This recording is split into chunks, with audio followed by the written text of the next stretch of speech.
સાંસારિક જીવનમાં આવતા વિક્ષેપોમાંથી મુક્તિ મેળવવાના મહારાજે બતાવેલા 3 ઉપાયો તેમજ અંત સમયનો વિચાર વક્તા પૂજ્ય આનંદ સ્વરૂપ સ્વામી.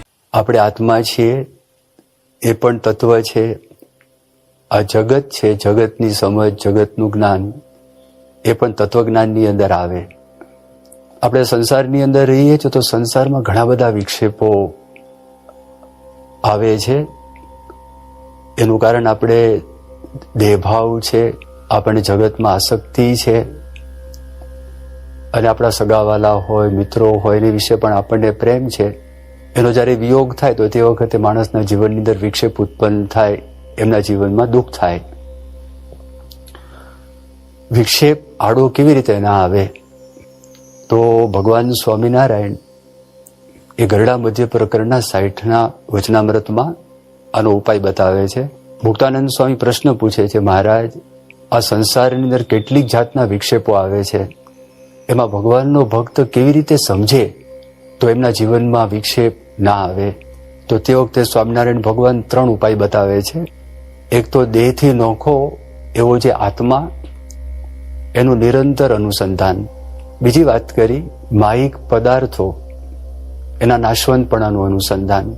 અને ત્રીજી વાત કરી કે ભગવાનનું જે મહાત્મ્ય જ્ઞાન, એનું અનુસંધાન. આ 3 વાના હોય તો કોઈ પ્રકારનો વિક્ષેપ એ આડો આવતો નથી.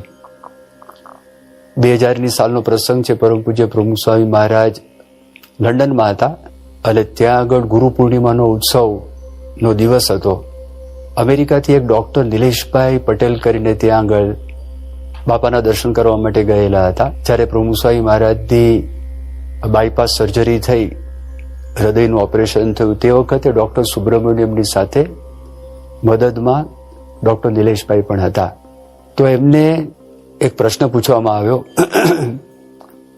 કે પ્રમુખ સ્વામી મહારાજ તમને કઈ રીતે જુદા દર્દી લાગ્યા બીજા દર્દીઓ કરતા?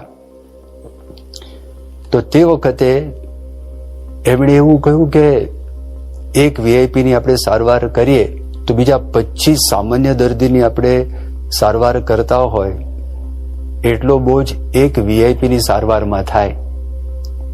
પરંતુ પ્રમુખ સ્વામી મહારાજે અમારું કાર્ય બહુ સરળ કરી આપ્યું અને અમને ખબર પણ પડી નહીં કે વીઆઈપીઓના પણ વીઆઈપી છે. અને પ્રમુખ સ્વામી મહારાજ ઘણી વખત વાત કરતા આ બધો દેહનો ભાવ છે. તો તે વખતે મને સમજાતું નહોતું આ દેહ અને આત્મા એ કેવી રીતે જુદા થઈ શકે. પણ બાયપાસ સર્જરી પછી જ્યારે પ્રમુખ સ્વામી મહારાજનું આર્ટિરિયલ પંક્ચર પછીના દિવસોમાં હું કરતો હતો અને યોગીચરણ સ્વામી સાથે તેઓ વાતો કરતા હતા. આર્ટિરિયલ પંક્ચર એટલે શરીરમાં જે શુદ્ધ લોહીની રક્તવાહિનીઓ હોય એમાંની એક રક્તવાહિની એમાં કાણું પાડવાનું હતું, પંક્ચર કરવાનું હતું. અને એ બહુ દુઃખદાયક હોય અને દર્દી હોય તો સિસકારા એના મોઢામાંથી નીકળી જાય, કાં તો અમુક દર્દીઓ તો બૂમો પાડે. હવે હું પ્રમુખ સ્વામી મહારાજ છે એમની સામે હું જોતો હતો અને સ્વામીના મુખ ઉપર એમની એક પણ રેખા વંકાયેલી નહોતી. અને યોગીચરણ સ્વામી સાથે બહુ પ્રેમથી પોતે વાતો કરતા હતા. ત્યારે મને ખબર પડી કે દેહ અને આત્મા કેવી રીતે અલગ હોઈ શકે. એ જ્યારે માણસના જીવનમાં દેહના કષ્ટ આવે એનાથી વિક્ષેપ ઉત્પન્ન થાય, પણ આત્માનો વિચાર થાય ને તો એ હળવું થાય અને કદાચ એ મનની અંદર લેશ પણ એને લાગે નહીં જો પાકી દ્રઢતા હોય તો. ભગતજી મહારાજ પોતે એવું કહેતા, જેમ તલવાર અને મ્યાન એ નોખા તો છે જ પણ નોખા ખખડે, એમ ગુણાતીતાનંદ સ્વામીની કૃપાથી મારો દેહ અને આત્મા એ નોખા ખખડે છે, અલગ ખખડે છે. ભગતજી મહારાજનું આ સત્સંગમાં જેવું અપમાન થયું એવું અપમાન તો કોઈનું થયું નથી. પણ એમ છતાં ભગતજી મહારાજ હંમેશા આનંદમાં હતા. એનું કારણ આત્મજ્ઞાનની એમના અંતરમાં પાક્કી દ્રઢતા હતી. અને કેટલાક અજ્ઞાની માણસો ભગવતજી મહારાજને એવી વાત કરતા કે આ તો પાપી છે અને આ તો વિમુખ છે. પણ ભગતજી મહારાજ ને દુઃખ થતું નહીં. ભગતજી મહારાજ કે હા, હું પાપી છું, હરિરસ ભગવાનનો પાઉં છું બધાને અને હરિરસ પીવું છું. વિમુખ તો કે આ જગત છે, જગતથી હું વિમુખ છું અને ભગવાનને હું સન્મુખ છું. એટલે હંમેશા સવળું પડતું એનું કારણ આત્મજ્ઞાનનું અનુસંધાન, આત્મજ્ઞાનનો એમને સાક્ષાત્કાર હતો. મોહન સ્વામી મહારાજ એ પોતે વાત કરે છે કે જયારે આપણું કોઈ અપમાન કરે ત્યારે આપણે એવું માનવું કે પથરાનું અપમાન કરે છે, આ શરીર પથરા સમાન છે. મૃત્યુનો વખત આવે તે એ વખતે પણ આ જ્ઞાન છે, એ જ્ઞાન કામ લાગે છે. 5-7 વર્ષ પહેલાનો એક પ્રસંગ બન્યો, એમાં અમુક યુવકો આઉડી ગાડી ચલાવતા હતા. એ જર્મન ગાડી છે અને સવારનો વહેલો સમય હતો અને ગાંધીનગરની અંદર શક્તિ સર્કલ છે ત્યાં આગળ અકસ્માત થયો અને ભયંકર અકસ્માત હતો. અને એમાં 4 યુવકો હતા. એમાંથી અમુક તો ઓન ધ સ્પોટ ગુજરી ગયા અને અમુક હોસ્પિટલમાં ગયા. થોડા કલાકોની અંદર એ પણ ગુજરી ગયા. હવે જે વ્યક્તિ ગાડી ચલાવતા હતા એ આવડી ગાડીના માલિક હતા અને એમના પિતાના મોટા ભાઈ એ આવડી ગાડીના અમદાવાદ ખાતે ને સુરત ખાતેના ડીલર હતા. એકનો એક દીકરો હતો, એમના પપ્પાનું નામ ઉન્મેશભાઈ મિસ્ત્રી. બહુ વ્યથિત થઈ ગયા, અતિશય દુઃખી થઈ ગયા, બહુ કલ્પાન કરતા હતા. અને એમના મોટાભાઈ સમીરભાઈ મિસ્ત્રી આપણા એક સત્સંગી હરિભક્ત શૈલેષભાઈને ઓળખે. એમને ફોન કરીને વાત કરી, જો કોઈ સંતો અહીં આગળ આવે તો મારા નાના ભાઈ છે એનું દુઃખ દૂર થાય, દુઃખ ઓછું થાય. પછી ગાંધીનગર અક્ષરધામથી સંતો ત્યાં આગળ ગયા હતા અને સંતો ત્યાં આગળ ગયા અને પછી ભગવાન સ્વામિનારાયણે જે બધી આત્મજ્ઞાનની વાતો કરી એ બધી વાતો એમને કરતા હતા. અને ગીતાની પણ વાત કરી. ગીતામાં લખ્યું છે કે વાસાંસી જીર્ણાની યથા વિહાય, જેમ કોઈ માણસ કપડાં પહેરતો હોય, કપડાં જીર્ણ થઈ જાય તો પછી નવા કપડાં પહેરવા પડે, એવી રીતે શરીર જીર્ણ થાય તો આત્મા છે એ નવું શરીર ધારણ કરે છે. એ શરીર કપડાં સમાન છે. એ બધી વાતો સાંભળી એ અતિશય રડતા હતા. રડવાનું એકદમ શાંત થઈ ગયું, મન પણ શાંત થઈ ગયું. અને ત્યાર પછી એમના જે મોટાભાઈ સમીરભાઈ મિસ્ત્રી એમણે શૈલેષભાઈને ફોન કર્યો અને શૈલેષભાઈને ફોન કરીને વાત કરી કે સંતો આવ્યા તો સારું થયું, મારો ભાઈ છે એનું મન છે, મન પણ શાંત થયું. ભગવાને એમના પર દયા કરી, ભગવાને એમના પર કૃપા કરી અને કૃપાના ફળરૂપે બીજે વર્ષે એને એક સંતાનની પણ પ્રાપ્તિ ત્યાં આગળ થઈ. તો આત્મજ્ઞાનથી કેટલાક વિક્ષેપો માણસના જીવનમાં આવે છે, વિક્ષેપો શાંત થઈ જાય છે. એવી જ રીતે માહિક પદાર્થો એના નાશવંતપણાનું જો અનુસંધાન હોય તો એ અનુસંધાનથી પણ બધા વિક્ષેપ છે, વિક્ષેપ ટળી જતા હોય છે. ઉજ્જૈનની ગાદી ખાલી પડેલી હતી અને યુવરાજ ભોજ હતા, પછી રાજા થયા ભોજ રાજા. એમને નાની ઉંમર હતી. હવે થયેલું એવું કે એમના જે કાકા હતા મુંજ, એમને લાલચ ઉત્પન્ન થઈ. એમના મનમાં એમ વિચાર આવ્યો કે ભાઈ આ મારો ભત્રીજો નાનો છે, એને મારી નાખું અને હું રાજ લઈ લઉં અને હું રાજા બની જાઉં. એક ષડયંત્ર રચ્યું. બધા હથિયારાઓની સાથે શિકાર કરવા માટે ભોજને જંગલમાં મોકલે છે અને જ્યાં બધા હથિયારાઓ હતા એને હથિયાર ઉઠાવ્યા મારવા માટે. તો તે વખતે ભોજ સમજી ગયા કે મારા કાકા છે એનું આ કાવતરું છે. એને કીધું વાંધો નહીં, મારા કાકાની તમે આજ્ઞા પાડજો, પણ તમને બધાને એક વિનંતી છે, હું એક ચિઠ્ઠી લખીને આપું છું, મારા કાકાને પહોંચાડજો અને એ પછી તમે પાછા આવજો, મને મારી નાખજો, વાંધો નથી. તેમાંથી કેટલાક હથિયારાઓ ગયા અને એમાં શ્લોક લખેલો હતો અને શ્લોક એનો સાર આ પ્રમાણે હતો. એમાં ભોજે એવું લખેલું કે સતયુગની શોભા સમાન માંદા હતા જે મહીપતિ હતા, જે પૃથ્વીપતિ હતા, એ પણ ચાલી ગયા. ભગવાન શ્રી રામ જેમણે સમુદ્ર ઉપર પુલ બનાવ્યો અને રાવણનો સંહાર કર્યો, એ રામ પણ આ પૃથ્વી ઉપર રહ્યા નહીં. અને યુધિષ્ઠિર જેવા મોટા મોટા સમ્રાટો, એ સમ્રાટો પણ ચાલી ગયા અને કોઈની સાથે ધરતી ગઈ નથી. પણ મને એમ લાગે છે કે મારા કાકા મુંજ એ મરશે તો એની સાથે રાજ પણ એની ભેગું જવાનું છે. આ જયારે વાંચ્યું ત્યારે મુંજને અંતરદ્રષ્ટિ થઈ. મુંજના મનમાં એમ થયું વાતો સાચી છે, એક દિવસ તો હું મરી જવાનો છું, આ રાજ મારી સાથે આવવાનું નથી, આ અણહકનું છે અને હું ખૂન કરાવું છું એ પણ બરોબર નથી.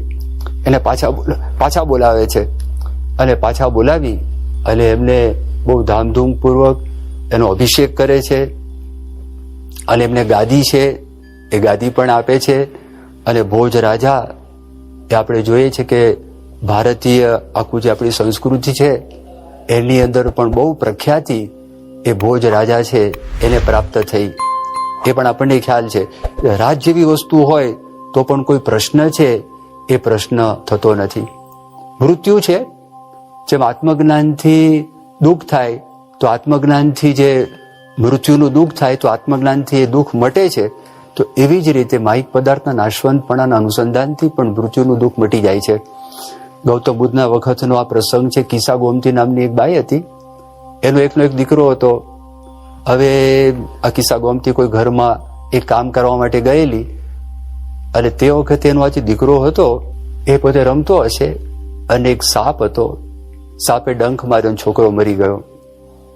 બહુ દુઃખ થયું. હવે કરવું શું? કોઈકે વાત કરી, ગૌતમ બુદ્ધ આવેલા છે, સિદ્ધ પુરુષ છે, તો એની પાસે જા અને જે છોકરો છે એને કદાચ સજીવન કરે. એ ત્યાં આગળ જાય છે, બહુ વિનંતી કરે છે, ગમે તેમ કરીને મારા દીકરાને તમે બચાવો. તો ગૌતમ બુદ્ધ એમણે વાત કરી કે એક કામ કરો કે આ નજીકનું ગામ છે અને એમાંથી એક શેર અડદ તમને લાવી આપો, પણ શરત એટલી જ છે કે જે ઘરમાં કોઈનું મૃત્યુ થયું ના હોય એ ઘરમાંથી તમે અડદ લાવી બતાવો.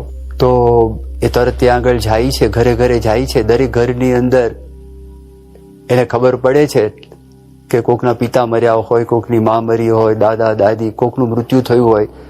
અમુક તો જન્મની સાથે જ મરી ગયા હોય, અમુક સુવાવડની અંદર પણ એનું મૃત્યુ થયું હોય. એક પણ ઘર એને એવું મળ્યું નહીં કે જે ઘરની અંદર મૃત્યુ થયું ના હોય. એમને જ્ઞાન થયું આ મૃત્યુલોક છે, દરેકનું મૃત્યુ છે. એ પાછી આવે છે અને પાછી આવીને પોતાના દીકરાને લઈ જાય છે, અગ્નિ સંસ્કાર કરે છે. અંતરની અંદર જે વિક્ષેપ થયો હતો એ વિક્ષેપ એનો શાંત થઈ જાય છે. એક વખત એક બેન હતા, અક્ષરાનંદ સ્વામીની વાતોની અંદર આ પ્રસંગ આવે છે. હવે એને એક મોટો બહુ રૂનો ઢગલો જોયો, બહુ મોટો ઢગલો. એ જોઈને એના મનમાં એમ થયું કે આટલું બધું રૂ, ઓહો આટલું બધું રૂ, અધ. અને પછી એના મનમાં વિચાર આવવા લાગ્યા કે કબ પીંજેગા, કબ કાંતેગા, કબ વણેગા. આ લાઈન ચોંટી ગઈ અને મગજ ખસી ગયું. એટલે વારે વારે આ લાઈન બોલ્યા જ કરે. ઘરે આવીને પોતાના દીકરા પાસે બોલે, બધાની પાસે આ ચાલુ થયું. ઘરમાં થયું કે આનું મગજ ખસી ગયું લાગે. ડોક્ટરોને બતાવ્યું, વૈદોને બતાવ્યું. એક વૈદ હોશિયાર હતા, એ વૈદે વિચાર કર્યો કે આને કંઈક છે ને રૂનો ઢગલો જોયો લાગે, આપણે એક કામ કરીએ.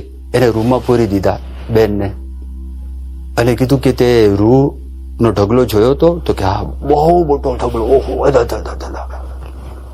કે કબ કાંતેગા, કબ પીંજેગા, કબ વણેગા. એને કીધું પેલા વૈદે, એ રૂનો ઢગલો બળી ગયો છે, એમાં આગ લાગી, કઈક તણખો પડ્યો, આગ લાગી. એ જ્યાં પડ્યું હતું એ વખાર પણ બળી ગઈ, રૂનો ઢગલો પણ બળી ગયો છે. એ કે હે, બળી ગયું, રૂ ગયું, નાશ પામી ગયું. એટલો વિચાર આવ્યો ને, તેને ગાંડ પણ ચાલેલું ને, એ ગાંડ પણ જતું રહ્યું, એ શાંત થઈ ગયું. તો ક્યારેક આવી રીતે માનસિક તકલીફો પણ નાશવંતપણાના અનુસંધાન, એના અનુસંધાનથી એ દૂર થઈ જતું હોય છે અને એમાં કોઈ તકલીફ આવતી નથી. પણ ક્યારેક વિવેક પણ રાખવો પડે. અને વિવેક એ રાખવો પડે કે એક આશ્રમની આ વાત છે અને આશ્રમની અંદર એક ગુરુ રહેતા હતા, ઘણા બધા શિષ્યો હતા, ગામના ઘણા બધા માણસો એમને માનતા હતા. એમાં એક નવા સાધક ત્યાં આગળ આવ્યા. આશ્રમમાંથી કપડાં પણ મળ્યા, ખાવાનું પણ મળ્યું, આશ્રમમાંથી એને બૂટ ચંપલ પણ પ્રાપ્ત થયા, જે કંઈ પહેરતા હતા ચંપલ. હવે એક વખત ઉત્સવનો પ્રસંગ આવ્યો અને ઉત્સવના પ્રસંગની અંદર પછી નગરયાત્રા નીકળી. નગરયાત્રાની અંદર પેલા જે સાધક હતા નવા, એ પણ જોડાયેલા હતા, ચપ્પલ પણ નવા હતા. પણ નાશવંતપણાની બહુ વાતો ગુરુએ આશ્રમમાં કરેલી કે આ દુનિયા નાશવંત છે, ઘર નાશવંત છે, સગાવાલા નાશવંત છે, શરીર નાશવંત છે, માલ મિલકત નાશવંત છે, બધું ફના છે, બધું નકામું છે. એટલે નગરયાત્રાની અંદર પેલો જોડાયો તો સાધક, એટલે ગરમીના દિવસો હતા, પણ એ ચપ્પલને ઘસડીને ચાલે. એટલે પછી એક સિનિયર સાધક હતા, એને વાત કરી, ભાઈ તું આવી રીતે કરે છે, ચપ્પલ વહેલા તૂટી જશે, ચપ્પલ ઘસાઈ જશે. તો પેલો નવો સાધક શું કે આ ચપ્પલ નાશવંત છે ને ભાઈ, ગુરુ નાશવંતપણાની ઘણી બધી વાતો કરે, ચા તો નાશવંત છે. તો સિનિયર સાધકે વાત કરી, ભાઈ તું સાંભળ કે જેમ ચપ્પલ નાશવંત છે ને એમ તારું શરીર પણ નાશવંત છે, તો ચપ્પલ વગર ચાલવા લાગ એટલે હમણાં તને ખબર પડે. એટલે નાશવંતપણાની જયારે વાત આવે એનો અર્થ એમ નથી ઘરને સળગાવી દેવાનું, ગાડીઓને સળગાવી દેવાની, માલ સામાનને સળગાવી દેવાનું. એનું તો વ્યવસ્થિતપણે જતન કરીને ધ્યાન રાખવાનું છે. એટલે નિયમમાં રહી, ધર્મમાં રહી અને આપણે જે કમાણી કરી એની સાચવણી પણ કરવાની છે, એ પણ આપણી એક ફરજ છે. પણ એમાં કોઈ કારણસર એનો નાશ થાય, પણ જો નાશવંતપણાનું અનુસંધાન હોય તો આપણને વાંધો આવે નહીં. એ આ વિવેક છે.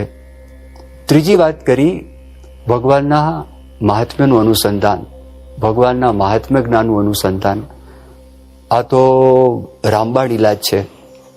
અને શ્રેષ્ઠ ઉપાય આ છે, જો ભગવાનના મહાત્મ્ય જ્ઞાનનું અનુસંધાન હોય તો જે ભગવાનના ભક્તો છે ભગવાનનું નામ સ્મરણ કરશે, નામ રટન કરશે, ભગવાનની સ્મૃતિ કરશે, એ ભગવાનને પ્રાર્થના કરશે, ભગવાનને કરતા માનશે, ભગવાન જે કરે છે સારું કરે છે, ભગવાનને સર્વવ્યાપક માનશે, સર્વજ્ઞ માનશે.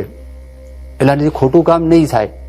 અને સાથે સાથે એવું પોતે માનશે કે ભગવાન મારી સાથે રહ્યા છે, તો અઘરા કામની અંદર પણ એને હિંમત રહેશે. એટલે ભગવાનના મહાત્મ્ય જ્ઞાનનું જો અનુસંધાન હોય તો પછી કોઈ પણ પ્રકારનો વિક્ષેપ રહેતો નથી. કદાચ ગરીબ હોય તો પણ દુઃખ રહેતું નથી, સામાન્ય પદાર્થી પણ ચલાવે.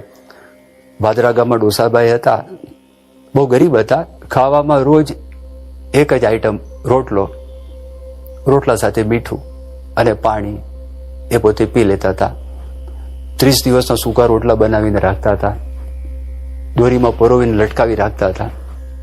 રોજ એક રોટલો કાઢે અને બપોરે એક ટાઈમ જમે. કોઈકે વાત કરી, ડોસાભાઈ આ તમે લુખું ખાવ છો. ડોસાભાઈ કેફથી વાત કરે, લુખું તો જગત ખાય છે, હું તો ભગવાનની સ્મૃતિ સાથે ખાઉં છું. ભગવાનની સ્મૃતિમાં, ભગવાનના ચિંતનમાં એટલું બધું સુખ છે, એની તુલનાની અંદર માહિક સુખ છે કોઈ વિસાતમાં જ નથી. એટલે ગરીબ માણસ હોય તો ગરીબ માણસને એવું ના લાગે કે હું ગરીબ છું, જેને ભગવાન રૂપી સંપત્તિ મળી હોય અને પ્રાપ્ત જ થયું તો વાંધો ના આવે. રોજિંદા જીવનમાં પ્રશ્નો આવે છે, કોઈ કામ હોય અને આપણને ડેડલાઈન આપેલી હોય અને આપણા મનમાં એમ થાય કે આપણાથી આ કામ નહીં થઈ શકે, તો તણાવ થાય, સ્ટ્રેસ ઉત્પન્ન થાય, આ બધું થાય. પણ જો પ્રામાણિકપણે આપણે મહેનત કરીએ અને ભગવાનને આપણે ધણી રાખીએ અને કોઈ ક્રિયાના ધણી ન થાય તો આપણને વાંધો ના આવે. શાસ્ત્રીજી મહારાજ એકવાર સારંગપુર પધારેલા હતા, ભગવાનના દર્શન કર્યા. એટલે ભગવાનના દર્શન કરી અને પછી પોતાના ઉતારે જતા હતા. રસ્તામાં જ ઘણા બધા હરિભક્તો એમને મળ્યા, પોતાની મૂંઝવણો ઠાલવી, પોતાના પ્રશ્નો રજૂ કર્યા. એક અમલદાર પણ તે વખતે આવેલા અને એમના મનમાં એમ થયું કે હું ઉતારે જાઉં એ પેલા શાસ્ત્રીજી મહારાજના દર્શન કરી લઉં ફરી વખત. તો સ્વામી તો પોતાના ઓરડાની અંદર, નાનો ઓરડો હતો, અને જેવો આ વ્યક્તિએ પ્રવેશ કર્યો, જોયું શાસ્ત્રી મહારાજ તો ઘસઘસાટ સૂતા હતા. સ્વામી જાગ્યા. પછી અમલદારને બહુ આશ્ચર્ય થયું, નવાઈ લાગી. એમણે પૂછ્યું કે હું તો સરકારી કામ કરું છું અને મારા માથે જયારે આવા બધા પ્રશ્નો આવે તો ચિંતાને લીધે મને ઊંઘ ના આવે, આપ કેવી રીતે ઊંઘી ગયા? ત્યારે શાસ્ત્રીજી મહારાજે વાત કરી કે માથા ઉપર પાણીનું માટલું રાખો તેનું વજન લાગે, પણ જો તમે સમુદ્રની અંદર ડૂબકી મારો તો તમને કોઈ વજન લાગશે નહીં. એમ ભગવાનની મૂર્તિમાં ડૂબકી મારી અને આ બધું કામકાજ કરું છું એટલે મને કોઈ પણ પ્રકારનું વજન લાગતું નથી. કોઈ પણ ક્રિયાનો હું ધડી થતો નથી. કરતા ભગવાન જ છે. આપણે સમજાય કે ન સમજાય, દેખાય કે ન દેખાય, મનાય કે ન મનાય, પણ ભગવાન જ કરતા છે. આ જ વાત પ્રમુખ સ્વામી મહારાજે ઇંગ્લેન્ડના રાણી એલિઝાબેથના દીકરા પ્રિન્સ ચાર્લ્સ, એમને એમના રહેણાંકનું સ્થળ હતું સેન્ટ જેમ્સ પેલેસ, ત્યાં આગળ 40 મિનિટ સુધી પ્રમુખ સ્વામી મહારાજની 1997ની સાલમાં મુલાકાત થયેલી. એટલે આગલા જ વર્ષે એમના પત્ની હતા ડાયના, પછી તો એમનો ડિવોર્સ થઈ ગયો હતો અને અકસ્માતમાં ડાયના ગુજરી ગયા હતા. અને ત્યાર પછીની આ વાત છે, પણ એમને એનું બહુ દુઃખ હતું, કારણ કે બધા પ્રેસ રિપોર્ટર્સ એના ઉપર આક્ષેપ કરતા હતા, તમારે લીધે જ આ પ્રિન્સેસ ડાયનાનો અકસ્માત પેરિસની અંદર થયેલો છે. એટલે તે વખતે પ્રમુખ સ્વામી મહારાજ આ શાસ્ત્રીજી મહારાજનું દ્રષ્ટાંત આપ્યું. એમના મનની અંદર પણ તે વખતે આ શાંતિ થઈ આ દ્રષ્ટાંત સાંભળીને. એટલે ભગવાનના મહાત્મ્યનું જ્ઞાન જો હોય તો આ પ્રકારે વાંધો આવતો નથી. અમદાવાદની અંદર એક હરિભક્ત રહેતા હતા, શાંતિભાઈ શાહ કરીને. એ જુપિટર મિલમાં વિવિંગ માસ્ટર હતા. મુંબઈની પ્રખ્યાત VJTI કોલેજ, એ કોલેજની અંદર પોતે ટેક્સટાઇલ એન્જિનિયર થયેલા હતા. અમદાવાદમાં રોજ શાહીબાગ મંદિરે, સ્વામિનારાયણ મંદિરે દર્શન કરવા માટે પોતે આવતા હતા. અને એક વખત એવો પ્રસંગ બન્યો, એમને પ્રમોશન મળવાનું હતું મેનેજરનું. એની જગ્યાએ લાગવગથી 10 વર્ષ જુનિયર એક વ્યક્તિ, એને પ્રમોશન મળ્યું. શાંતિભાઈના મનમાં કોઈ દુઃખ થયું નહીં. એમને આ જ્ઞાન દ્રઢ હતું, ભગવાન જે કરે છે સારું છે, ભગવાનની ઈચ્છાથી થયું છે. અને મેનેજર તરીકે કદાચ મારી કોઈ ભૂલ થવાની હોય, મુશ્કેલી થવાની હોય તો ભગવાન મને અત્યારથી બચાવે છે. પણ એમની નીચે 150 કારીગરો કામ કરતા હતા. એ લોકોને આ ગમ્યું નહોતું, આ અન્યાય ગમ્યો નહોતો. એમણે કીધું અમે હડતાલ પર જઈએ. શાંતિભાઈ ના પાડી. શાંતિભાઈ કીધું કે ભગવાન જે કરે છે એ સારું કરે છે, આ એમનું અપમાન કહેવાય તો અપમાનના જે વિક્ષેપ છે, પણ ભગવાનનો જો મહિમા સમજાયો હોય, એનું અનુસંધાન હોય તો આવા સમયે એ અપમાનનો વિક્ષેપ છે, એ વિક્ષેપ પણ ટળી જતો હોય, એમાં કોઈ વાંધો નથી આવતો. હિતેશ પારેખ કરીને એક બાળક મુંબઈમાં પોતે રે, મુંબઈના, અને નાનપણથી તપસ્વી, બહુ ચબરાક, શીઘ્ર પ્રવચન કરી શકે. 1975ની સાલની અંદર પ્રમુખ સ્વામી મહારાજ ભોજીદળ પધારેલા. એટલે ત્યાંના હરિભક્તો એક લાકડાનો મોટો હાથી બનાવેલો, હાથીની સાઈઝનો, એના પર અંબાડી બનાવેલી, બાપાને એના પર પધરાવેલા હતા. અને એવું યંત્ર ગોઠવેલું કે એ હાથી ચાલે. નગરયાત્રા નીકળેલી હતી તો તે વખતે આ હિતેશ બાળક એ પણ સાથે નગરયાત્રામાં જોડાયેલા હતા. પ્રમુખ સ્વામી મહારાજે ઉપરથી જોયું, પહેલાને કીધું કે તમે આ સવારી છે, હમણાં તમે સ્ટોપ કરો. એટલે હિતેશથી કીધું ઉપર આવી જાઓ. અંબાડીમાં પ્રમુખ સ્વામી મહારાજે પોતાની સાથે એમને બેસાડ્યા. અને સ્વામીની દ્રષ્ટિ પણ એમના પર બહુ પડેલી હતી. અને બીજે વર્ષે અથવા તો 1-2 વર્ષની અંદર જ મુંબઈમાં પવઈમાં આપણી મંદિરની વાડી છે, પવઈ ત્યાંનું એક સબર્બ છે, અને ત્યાં મંદિરની વાડી છે, ત્યાં કૂવાની અંદર સ્નાન કરતા હતા. તરતા આવડતું હતું, ખબર નહીં શું થયું, અને હિતેશ ત્યાં આગળ ડૂબી ગયા. ફાયર બ્રિગેડના માણસો આવીને બહાર કાઢ્યા. અને એમના પિતાજી પ્રાણલાલભાઈને બોલાવ્યા. અને એમણે જોયું હિતેશ તો મૃત્યુ પામેલો છે. એમને આ અનુસંધાન હતું અને તરત જ બોલ્યા એક જ વાક્ય, એ ભગવાનનો હતો, ભગવાનનો આપેલો હતો, અને ભગવાન લઈ ગયા.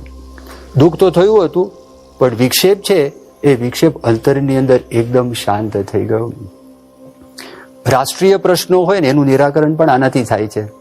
ગાંધીજી રાષ્ટ્રપિતા, પણ ગાંધીજી પોતે એવું કહેતા કે my autobiography will tell that I have had my fair share of the bitterest public and private experiences. If they threw me into temporary despair, but if I was able to get rid of it, it was because of prayer.